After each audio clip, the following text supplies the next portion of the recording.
By now, you've all heard of Italian Wine Unplugged 2.0, the latest book published by Mama Jumbo Shrimp. It's more than just another wine book. The fully updated second edition was inspired by students of the Vinitaly International Academy and painstakingly reviewed and revised by an expert panel of certified Italian wine ambassadors from across the globe. The book also includes an edition by Professore Attilio Scienza, Italy's leading vine geneticist. The benchmark producers feature is a particularly important aspect of this revised edition. The selection makes it easier for our readers to get their hands on a bottle of wine that truly represents a particular grape or region. To pick up a copy, just head to Amazon.com or visit us at mamajumboshrimp.com.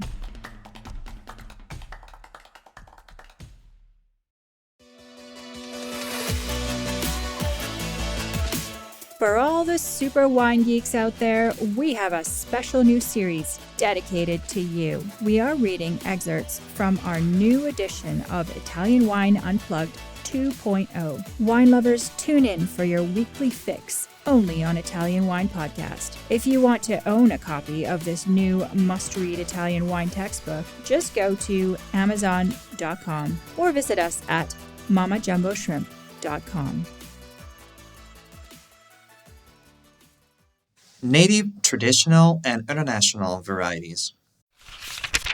Grape varieties can be divided into three categories: native, also called autochthonous or indigenous, traditional, and international, known as allochthonous or foreign.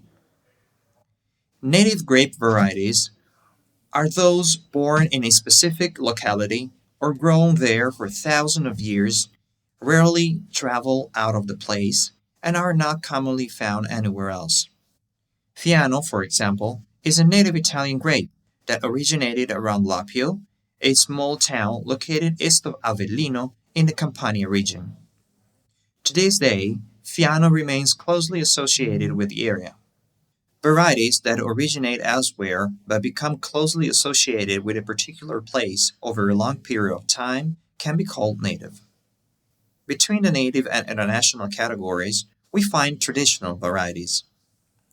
These are international grape varieties that have been grown long enough in a particular place to become an intrinsic part of that agricultural tradition. Most experts agree that any variety grown regularly for at least 300 years is traditional to that area. It follows that varieties such as Cabernet Franc and Merlot, which have been grown in Italy's Veneto and Friuli Venezia Giulia regions since at least the 18th century, are traditional to those areas. Cabernet Sauvignon and Chardonnay are much later arrivals to Friuli, so they are technically considered international varieties in that region rather than traditional. International grape varieties are found almost everywhere in the world, having been planted relatively recently in new locations in an effort to replicate the success of French wines. Well-known varieties such as Chardonnay and Cabernet Sauvignon are native to France and are used to produce some of the world's most famous wine. Such grapes have become the ultimate international varieties and are also now found in Italy. Although this book focuses on Italy's native varieties, we recognize the importance of international grapes and their ever-growing importance in many prominent Italian wines. Bulgari, along the southwestern coast of Tuscany, is an example of the value added to famous wines of Italy by international varieties such as Cabernet Sauvignon and Merlot. And where will the sparkling wines of Franciacorta be without Chardonnay and Pinot Noir? With this in mind, we published the Jumbo Shrimp Guide to International Grape Varieties in Italy, Positive Press 2021.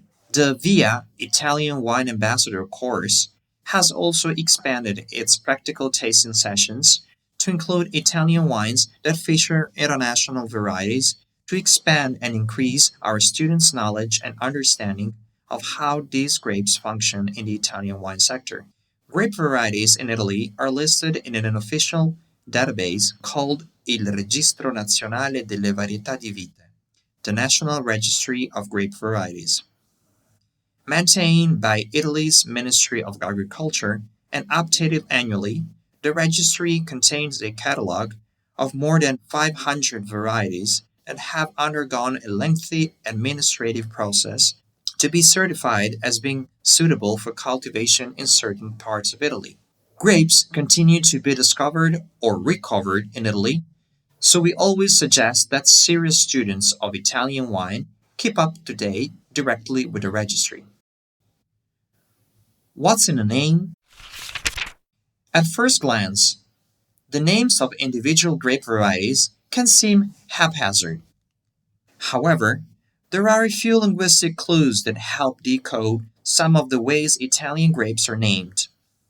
For example, words like verde, green, or giallo, yellow, refer to color. More clues include suffixes that indicate size, ino, ina, ello, ella, etto, etta, all refer to something small or diminutive.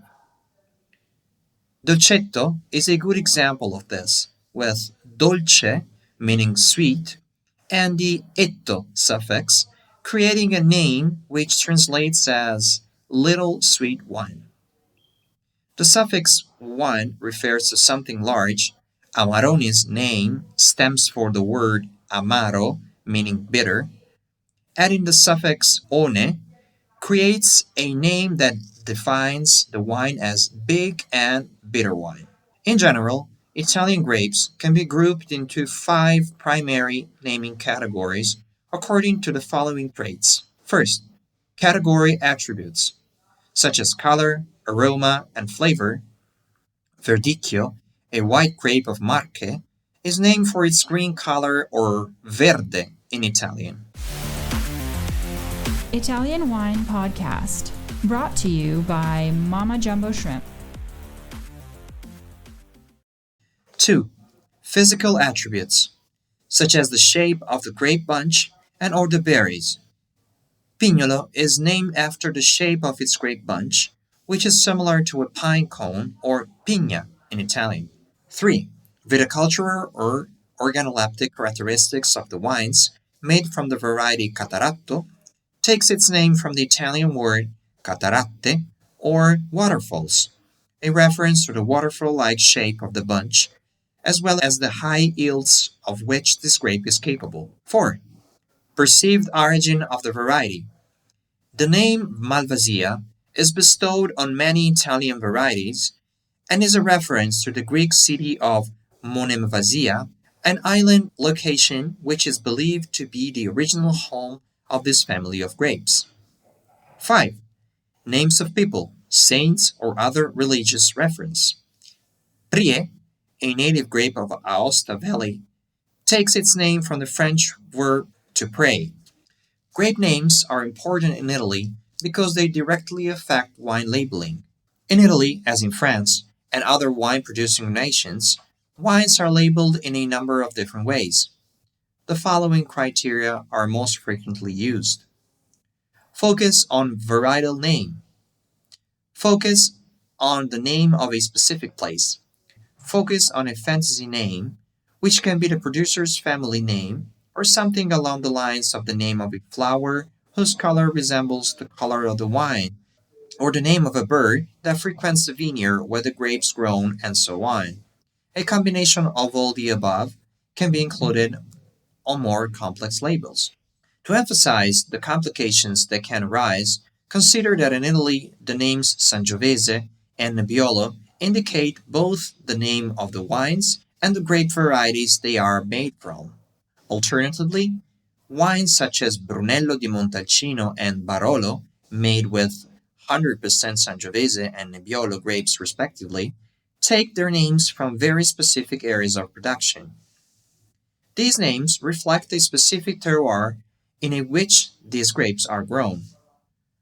Wines with place names are common, as some areas of the country are particularly suited to specific grape varieties. In theory, Wines made with grapes grown in those specific places tend to be better than those made with the same grapes grown elsewhere. Producers that own vines in historically famous wine growing areas have a specific interest in including the place name in the name of the wine. Their wine will likely be perceived as superior due to the geographical specificity and the historic legacy of the terroir. Naming wines with specific place names as opposed to varietal labeling is typical of countries where wine has been made for a long time. In France and Germany, for example, there are many vineyards that are historically famous due to their long association with high quality wines. That's why, when discussing Burgundies wines, people will refer to Musigny or a Chablis instead of a Pinot Noir or a Chardonnay wine. This reference to a specific place is beginning to characterize New World winemaking countries such as the US and Australia, where it is becoming increasingly commonplace to refer to American Pinot Noirs as coming from Russian River or Santa Barbara, or to a Shiraz as hailing from Barossa or the Hunter Valley in Australia. In Italy, as in France, where winemaking has been taking place for centuries, this site specificity is taken to extremes, identifying wines not only by large areas such as Sicily or Tuscany, but also by small towns such as Castagnole Monferrato or Montepulciano. This type of terroir driven labeling is becoming increasingly common in the rest of the winemaking world as well. Today, people refer to a Napa Cabernet as coming from Rutherford or from St. Helena, a new trend for 21st century labeling. The multiplicity of Italian native grapes may seem hard to comprehend at times, yet a deeper look into the diversity is rewarding for wine enthusiasts and professionals alike, not least because it leads to a fuller appreciation of Italian wine and its culture. Among white grapes, the most well known include names such as Friulano, Ribolla Gialla, Garganega, Fiano, Greco, Falanghina, Cataratto, Carricante, Grillo, Vermentino, and Arneis. Among red grapes, the most well known include Nebbiolo, Sangiovese, Aglianico, Barbera, Dolcetto, Lagrein, and Cesanese Comune. Aside from these better known names, many more high quality Italian grapes exist that are increasingly used to make wonderful, food friendly wines. Listen to the Italian Wine Podcast wherever you get your podcasts. We're on SoundCloud, Apple Podcasts, Spotify, Himalaya FM, and more. Don't forget to subscribe and rate the show. If you enjoy listening, please consider donating through ItalianWinePodcast.com. Any amount helps cover equipment, production, and publication costs. Until next time, Cin Cin.